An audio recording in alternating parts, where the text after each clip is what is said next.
देखेंगे बिहार का भूगोल। ठीक है, यूटिलिटी का चैप्टर नंबर 3 है बिहार का भूगोल। बिहार भौगोलिक रूप से एक मैदानी राज्य है। कैसा राज्य बिहार? तो बिहार एक मैदानी राज्य है। ठीक है, भौगोलिक दृष्टि से बात करें तो बिहार क्या है? मैदानी राज्य है। यह गंगा के मैदानी क्षेत्र में बसा एक समृद्ध क्षेत्र है। यह नेपाल के तराई क्षेत्र में विंध्य पहाड़ी एवं धारवाड़ के चट्टानी क्षेत्र तक विस्तृत है। बिहार पूर्वी भारत में स्थित राज्य है। किधर है बिहार? पूर्वी भारत में। किधर है?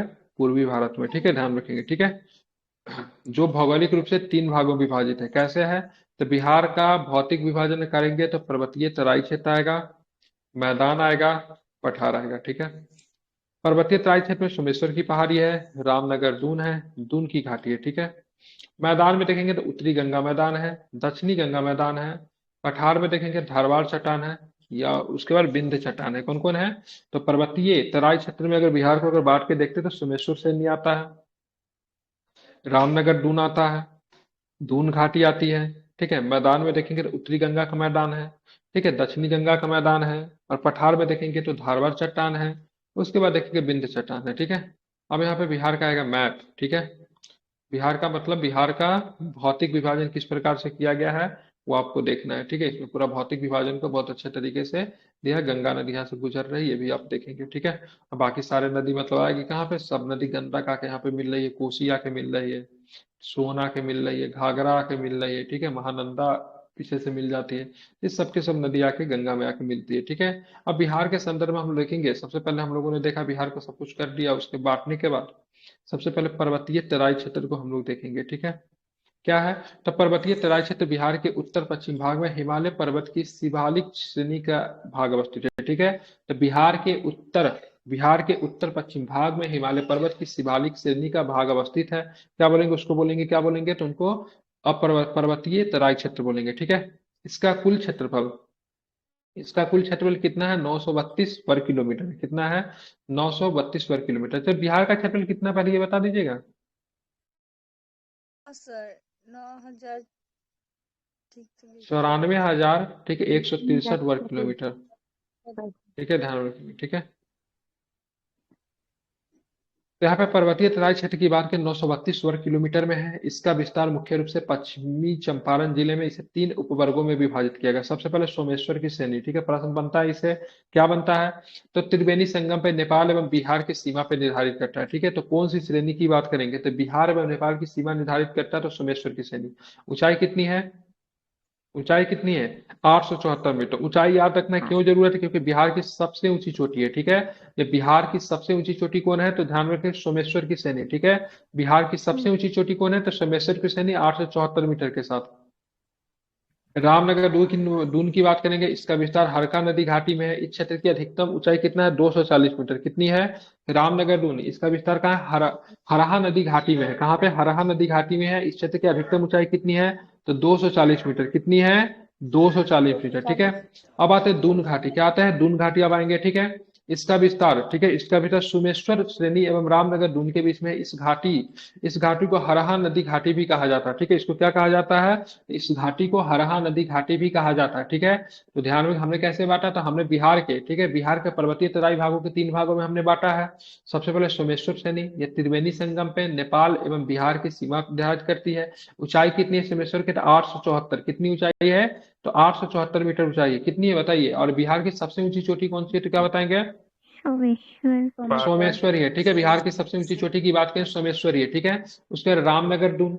इसका विस्तार हरहा नदी घाटी में है। इस क्षेत्र का अधिकतम ऊंचाई की बात करेंगे 240 मीटर है। ठीक है, ध्यान रखेंगे। ठीक है, दून घाटी की बात करेंगे। इसका विस्तार सोमेश्वर सैनी एवं रामनगर दून के बीच में है। इस घाटी को हरहा नदी घाटी भी कहा जाता है। ठीक है, ध्यान रखेंगे। अब आते हैं मैदान की बात करेंगे। ठीक है, मैदान।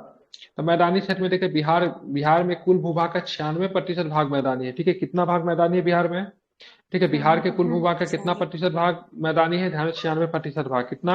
96% भाग की बात करेंगे मैदानी है। ठीक है, ध्यान में रखेंगे। ठीक है, 96% भाग की बात करेंगे तो इसका क्या है? मैदानी है। इसको आपको ध्यान में रखना है।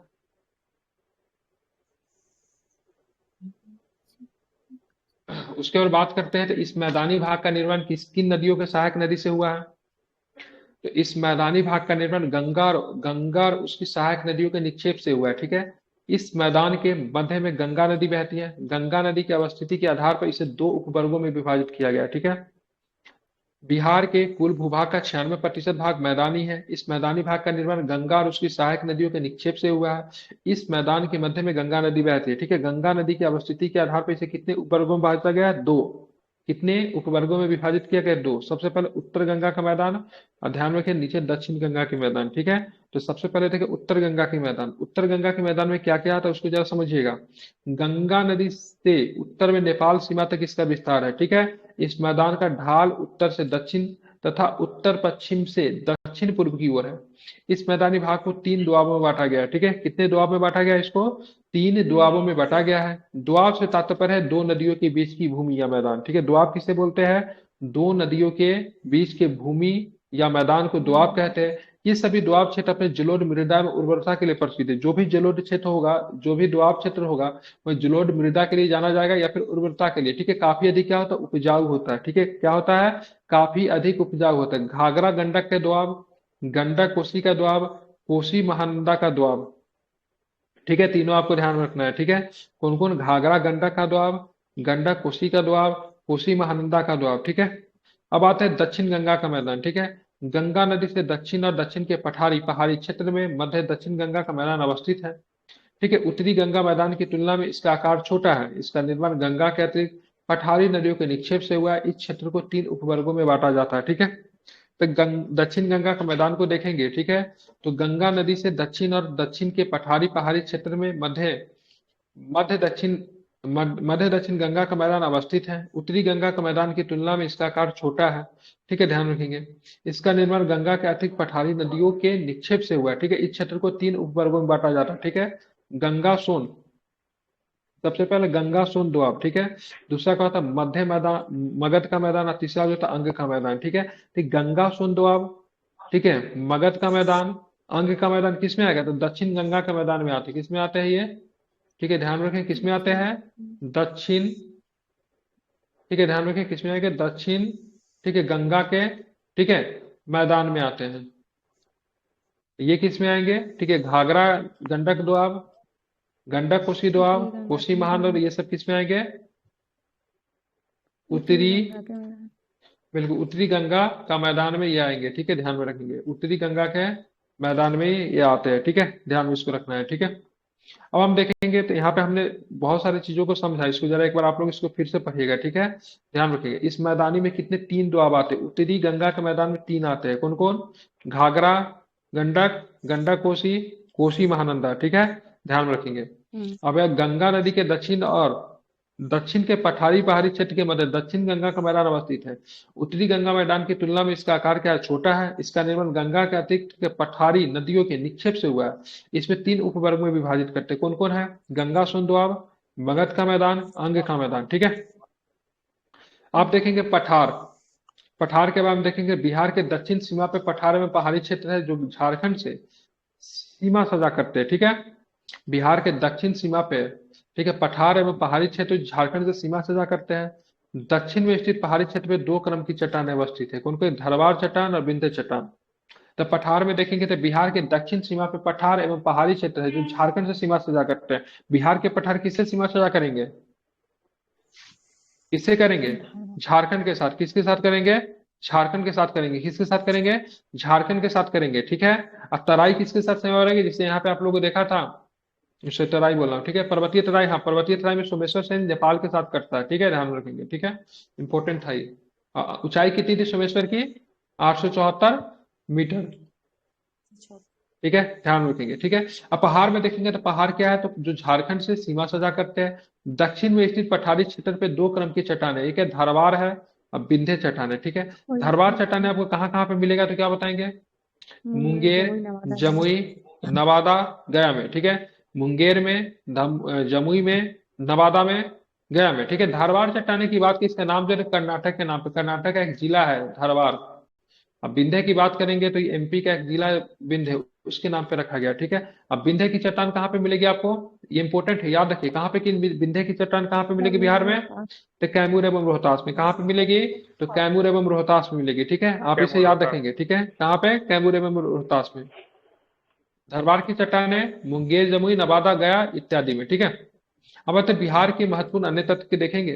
तो बिहार के उत्तरी गंगा के मैदान को प्राकृतिक रूप से जलमग्न निम्न भूमि क्षेत्र को क्या बोलते हैं? चौर या मन कहा जाता है। ठीक है, तो बिहार के उत्तरी गंगा के मैदान में प्राकृतिक रूप से जलमग्न निम्न भूमि को क्या कहा जाता है?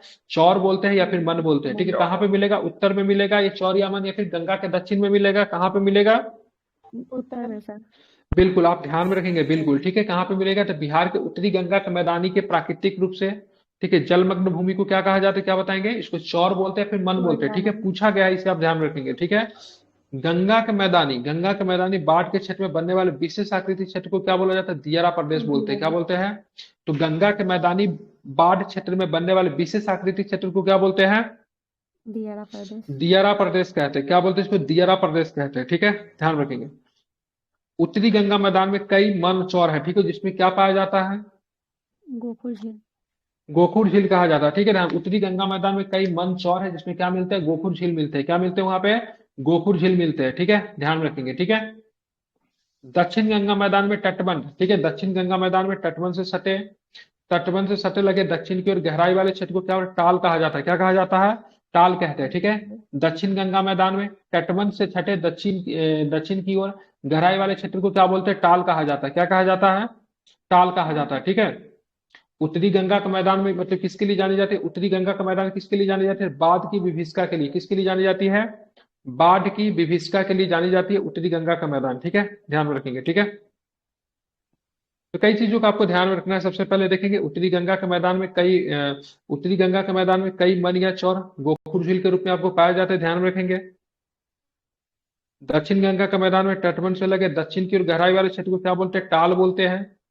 और उत्तरी गंगा का मैदान किसके लिए प्रसिद्ध है? बाढ़ की विभीषिका के लिए प्रसिद्ध है। मतलब बाढ़ काफी अधिक आती है उत्तरी गंगा के मैदान में। ठीक है, दक्षिण में नहीं, उत्तर में। साथ में और भी प्रश्न याद है। बिहार के उत्तरी गंगा के मैदान में प्राकृतिक रूप से क्या आपको जलमग्न निम्न भूमि क्षेत्र को क्या बोलते हैं? तो क्या बताएंगे? चौरियावन बोलते हैं। बिल्कुल, चौर या मन बोलते हैं। ठीक है, आप इसे ध्यान में रखेंगे, इंपॉर्टेंट है। क्या बोलते हैं? चौर या मन बोलते हैं। ठीक है, ध्यान में रखना है। गंगा के मैदानी क्षेत्र में बनने वाले विशेष आकृति क्षेत्र को क्या बोला जाता है? दियारा प्रदेश। दियारा प्रदेश बोला जाता है। बिल्कुल, उत्तरी गंगा के मैदान में कई मंचौर, ठीक है, कई मंचौर की बात करेंगे तो किस रूप में पाए जाते हैं? गोकुल झील के रूप में पाए जाते हैं। दक्षिण गंगा के मैदान में तटबंध से लगे दक्षिण की ओर, ठीक है, गहराई वाले क्षेत्र को क्या कहा जाता है? टाल। टाल कहा जाता है। ठीक है, उत्तरी गंगा के मैदान को मैं किसके लिए प्रसिद्ध है तो क्या बताएंगे? बाढ़ की विभीषिका के लिए। ठीक है, अब आते हैं कुछ प्रकार हम देखेंगे जहां से प्रश्न सीधे सीधे एग्जाम में आते हैं। तो धरवार की बात करेंगे। ठीक है, ध्यान रखिए, बिहार का सबसे प्राचीन पहाड़ी क्षेत्र है। 69 बीपीएससी में पूछा है। ठीक है, तो बिहार का, ठीक है, बिहार का सबसे प्राचीन पहाड़ी क्षेत्र क्या? धारवाड़ है। क्या है ये? धारवाड़ है। किस साल का है ये? किस काल का है धारवाड़? प्री कैम्ब्रियन काल का है। कहाँ कहाँ पे आपको धारवाड़ मिलेगा तो क्या बताएंगे? कहाँ कहाँ पे मिलेगा? मुंगेर में, जमुई में, नवादा, गया, राजगीर में। मुंगेर में, जमुई में, नवादा में, गया में, राजगीर में, इन सब पे क्या मिलेगा? धारवाड़। बिल्कुल, क्या मिलेगा? धारवाड़। ठीक है, ध्यान रखेंगे, बिहार का सबसे प्राचीन पहाड़ी क्षेत्र है। अब आते विंध्य की बात करेंगे। विंध्य किस काल का है? तो ये भी प्री कैम्ब्रियन का है। ठीक है, ये भी कहाँ का है? प्री कैम्ब्रियन का है। ध्यान में रखेंगे। क्षेत्र कौन से में विंध्य मिलेगा? दो जगह पे मिलता है। कहाँ कहाँ पे मिलता है? तो कैमूर और रोहतास में। कहाँ पे मिलेगा? कैमूर और रोहतास में मिलेगा, विंध्य मिलेगा। ध्यान रखिएगा। धरवार कहाँ पे? मुंगेर में, जमुई में, नवादा में, गया में, राजगीर में। ठीक है, ध्यान रखेंगे। दूसरा प्राचीन पहाड़ी क्षेत्र कोई विंध्य है। सीमेंट उद्योग चूना पत्थर के लिए प्रसिद्ध होता है। किसके लिए प्रसिद्ध होता है? तो सीमेंट उद्योग चूना पत्थर के लिए मतलब क्या होता है? प्रसिद्ध होता है। ध्यान में रखेंगे। अब आते हैं टर्सरी की बात करेंगे। टर्सरी की बात करें, प्लीस्टोसिन होते हैं। किस काल का है? प्लीस्टोसिन का है। कहाँ पे? पश्चिमी चंपारण में मिलेंगे। कहाँ पे मिलेंगे ये? पश्चिमी चंपारण में मिलेंगे। सोमेश्वर पहाड़ी स्थित क्षेत्र सबसे नवीन पहाड़ी क्षेत्र है। ठीक है, ध्यान रखेंगे। ठीक है, तो ध्यान रखिएगा, टर्सरी जो है सबसे नवीन पहाड़ी क्षेत्र है, जबकि धारवाड़ की बात करेंगे सबसे प्राचीन है। मैं याद करवाने की कोशिश कर रहा हूँ, प्रश्न यहाँ से बनते हैं, इसलिए ध्यान से सुनिए। ठीक है, पूछा जाएगा सबसे प्राचीन कौन है तो क्या बताएंगे? धारवाड़ बताना। अगर पूछा जाएगा सबसे नवीन कौन है तो क्या बताना है? अगर पूछा जाए टर्सरी किस युग का है तो क्या बताएंगे? किस काल का है तो क्या बताएंगे? प्लीस्टोसिन का है, कहाँ पे मिलेगा टर्सरी, तो क्या बताएंगे? पश्चिमी चंपारण में सोमेश्वर पहाड़ी क्षेत्र में स्थित होगा, सिंपल सी बात है। ठीक है, अगर बात करेंगे विंध्य की, बात करें किस जिला में मिलेगा, कैमूर और रोहतास। किस उद्योग के लिए प्रसिद्ध होता है ये? चूना पत्थर और सीमेंट। सीमेंट उद्योग के लिए, ठीक है, मतलब चुना पत्थर के लिए। ठीक है, अब आते हैं क्वाटरनरी। क्वाटरनरी प्लीस्टोसिन एवं ठीक है होलोसिन के मध्य आता है ये। गंगा का मैदान में आपको ये क्या, गंगा का मैदान वाले क्षेत्र में मिलेगा। बिहार का अधिकांश भाग मैदानी है, कृषि के लिए सबसे उपयुक्त है। ठीक है, तो क्वाटरनरी की बात करेंगे, प्लीस्टोसिन एवं ठीक है हेलोसिन के मध्य का है। ठीक है, कहाँ पे मिलेगा? गंगा का मैदान। अब बिहार का अधिकांश भाग कैसा? मैदानी है, कृषि के लिए मतलब क्या, उपयुक्त है। ठीक है, ध्यान में रखेंगे। कितने प्रतिशत? लगभग 94% भाग मतलब मैदानी भाग है ना बिहार का, 96 है, सॉरी 96%। कितने परसेंट? तो 96% भाग जो है मैदानी भाग है। ठीक है, तो ध्यान रखेंगे, तो कृषि प्रधान राज्य तो होना स्वाभाविक है। ठीक है ना। जी सर। अब हम लोग क्या देखेंगे? हम लोग देखेंगे बिहार का जलवायु। किसी क्षेत्र के दीर्घकालीन मौसम की औसत दशाओं को जलवायु कहते हैं। ठीक है, तो किसी क्षेत्र के दीर्घकालीन, दीर्घकालीन मतलब क्या, लंबे समय तक, मतलब जलवायु जल्दी परिवर्तन नहीं होता है। ठीक है, क्योंकि बहुत लंबे समय का डाटा होता है, 20 साल 25 साल। ठीक है, लेकिन मौसम क्या होता है, कभी भी बदल सकता है। बिहार की जलवायु कैसी है, तो क्या बताएंगे? उपोष्ण कटिबंधीय या फिर मानसूनी कह लीजिए। उपोष्ण कटिबंधीय मानसूनी जलवायु कैसी है? उपोष्ण कटिबंधीय, क्या बोलेंगे इसको? बिहार की जलवायु कैसी है? तो उपोष्ण कटिबंधीय।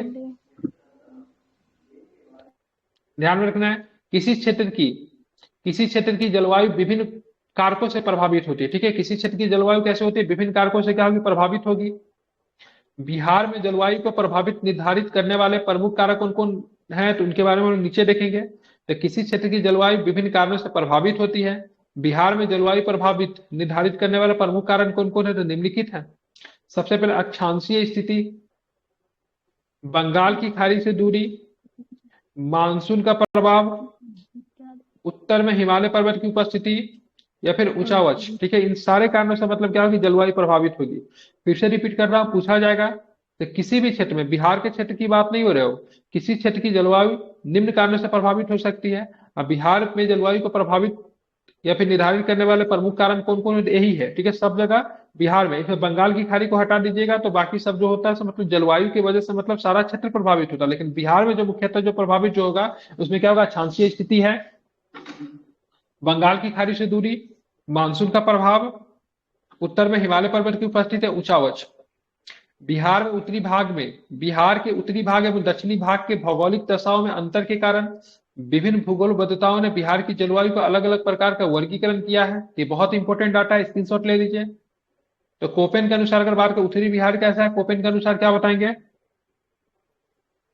CWG। बिल्कुल CWG में आएगा। जबकि दक्षिण बिहार के बारे में कोपेन का क्या कहना है? AW।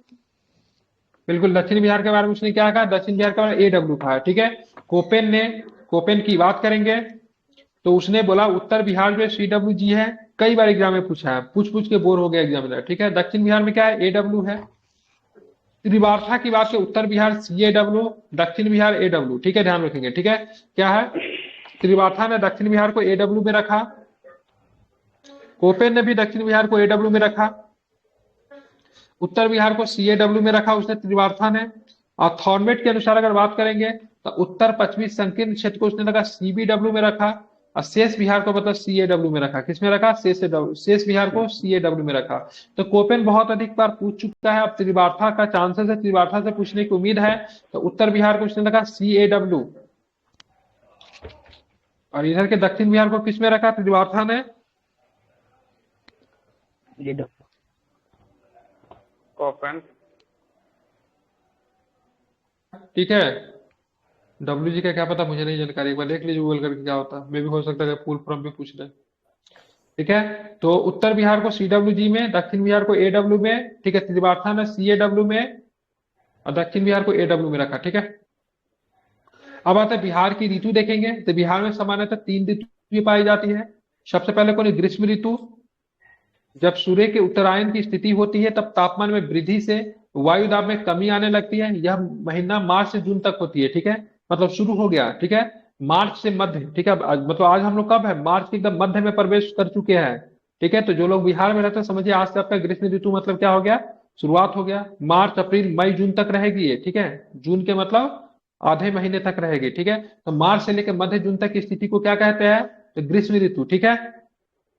इस मौसम में पश्चिमी और मध्य बिहार में गर्म हवाएं चलती है, और इसी गर्म हवाएं जो चलती है इसको क्या बोला जाता है, इस गर्म हवा को लू। लू कहते हैं, जिसमें घर से निकलना मनाही होती है।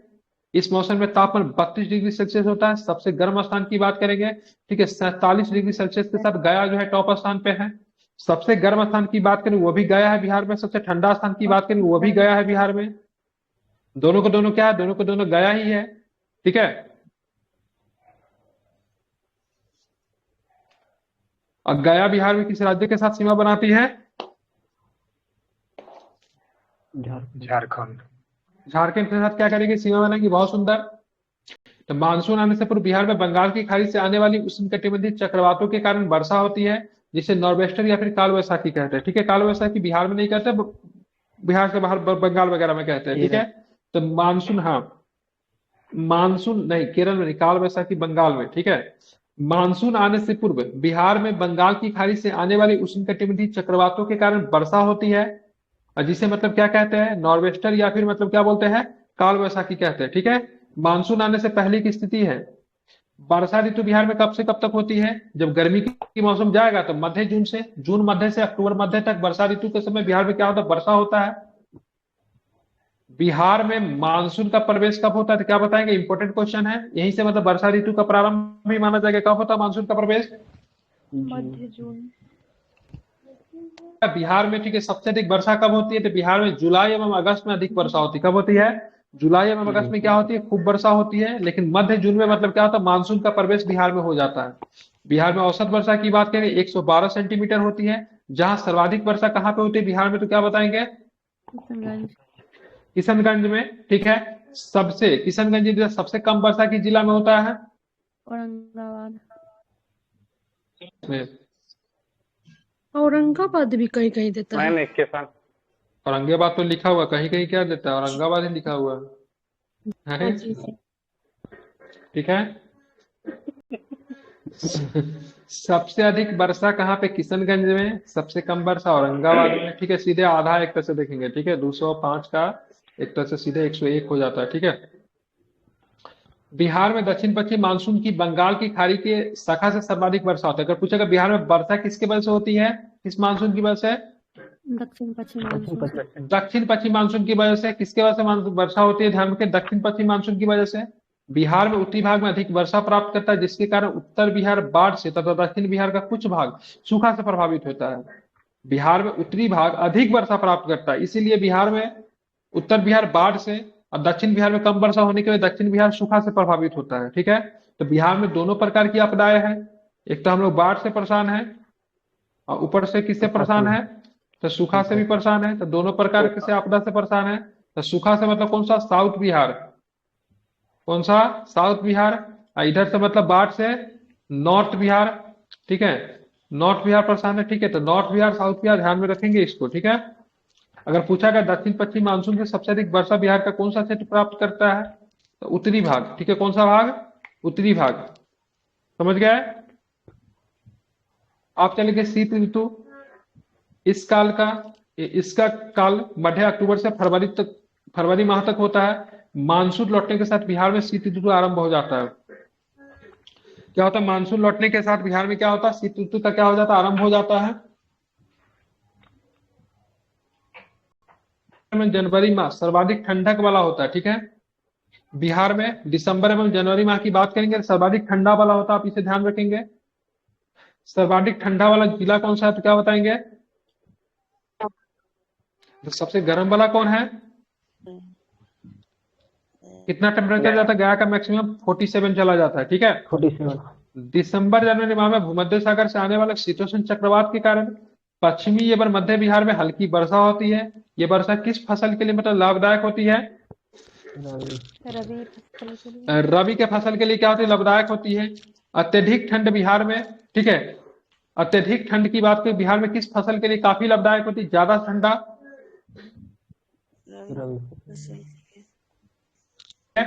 अब देखेंगे बिहार में कृषि जलवायु क्षेत्र देखेंगे, तो बिहार में कृषि दशा एवं फसल वर्गीकरण के आधार पर कृषि जलवायु क्षेत्र को 3 वर्गों में विभाजित किया गया है, उपवर्गों में विभाजित किया गया है, ठीक है। तो 3 बिहार का जोन की बात करेंगे तो कौन कौन है, पहले जोन 1 है, जोन 2 है, ठीक है। दक्षिण बिहार में आप जाओगे तो जोन 3 का ए, 3 का बी होगा, ठीक है। लेकिन मुख्यतः 4 नहीं है, 3 ही जोन है, ठीक है। तो बिहार में कृषि की दशाओं एवं फसल वर्गीकरण के आधार पर कृषि जलवायु को क्षेत्र को कितने वर्गों में विभाजित किया गया, क्या बताएंगे? 3 वर्ग है, जबकि दक्षिण बिहार में कितने वर्ग हो जाते हैं, तो तीसरे वर्ग के 2 वर्ग है, तीसरे वर्ग के 2 उपवर्ग है, क्या है? दक्षिण बिहार में तीसरे वर्ग के क्या है, 2 उपवर्ग है, ठीक है। जोन 1, जोन 2, ठीक है, जोन 3 का बी और 3 का ए। अब जोन 3 का ए में कौन कौन जिला आता है, सारा जिला को आपको देखा होगा, जो कि दक्षिण बिहार में आता है, क्योंकि क्या होगा, नॉर्थ हो जाएगा ये नीचे वाला हिस्सा साउथ हो जाएगा, इधर आपको मिलेगा ईस्ट मिलेगा, इधर आपको मिलेगा वेस्ट मिलेगा, ठीक है। अब क्या क्या है, तो देखिए जोन 1 में 13 जिले, जोन 1 में कितने जिले? 13 8 ठीक है। जो 6 और 11 कितना था, 17, जिसमें जोन 3 के ए में 6 है और 3 के बी में 11 है, कितने हैं क्या बताएंगे? 3 का बी में 11 ध्यान में रखेंगे। अब सबसे पहले मैं पूछूंगा जोन 1 में कितने जिले हैं? 13 बोलते रहिए सभी लोग। 8 जिले हैं। जोन 3 के ए में कितने जिले हैं? 6 जिले हैं, ठीक है। जोन 3 के बी में कितने जिले हैं? 11। मैं चाहता हूं सब बिहार को, उसके बाद बात करते करेंट को, ठीक है, हिस्ट्री को, ठीक है। सीरीज से 90 नंबर आ रहा है, इतने अच्छे से पहले से एग्जाम में एक भी क्वेश्चन आपकी जान से बाहर न जाए, ठीक है। बस देखे तो बस सीधा लगेगा से मेरा पढ़ा हुआ है, ठीक है। तो ध्यान रखिए, जोन 1 में 13 है, जोन 2 में 8 है, जोन 3 के ए में 6 है, जोन 3 के बी में कितना है? ठीक है, 11 है, ठीक है। ए में कम है, बी में ज्यादा है, ठीक है। अब हम देखेंगे जिला। तो जिला तो नहीं याद रखेगा, मैं तो 100% श्योर हूं आपको नहीं याद रखेगा, पूछता भी कभी कभी पूछ देता, उसे देख लीजिएगा। यहाँ पे पश्चिमी चंपारण, पूर्वी चंपारण, शिवहर, सीतामढ़ी, मधुबनी, गोपालगंज, सिवान, सारण, मुजफ्फरपुर, दरभंगा, वैशाली, ठीक है। इस सबके सब किस में आएगा? जोन 1 में आएगा। इस सबके सब जिला जो है कुछ ट्रिक बन रहा है क्या इससे? मैप से बन रहा है।